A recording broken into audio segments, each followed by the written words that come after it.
অবৈধভাবে বাংলাদেশ রিকন্ডিশনড গাড়ি ব্যবসায়ীদের সংগঠন বারভিডার নির্বাচনের প্রস্তুতির প্রতিবাদে সংবাদ সম্মেলন করেছে ভুক্তভোগী ব্যবসায়ীরা।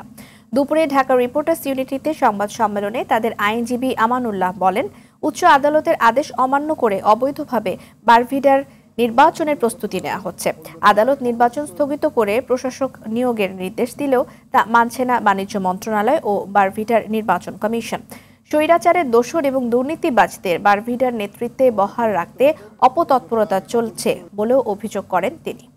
এই পাতানো নির্বাচন দ্রুত সময়ে মধ্যে বন্ধ করা না হলে ভুক্তভোগী ব্যবসায়ীরা আইনি লড়াই চালিয়ে যাবেন।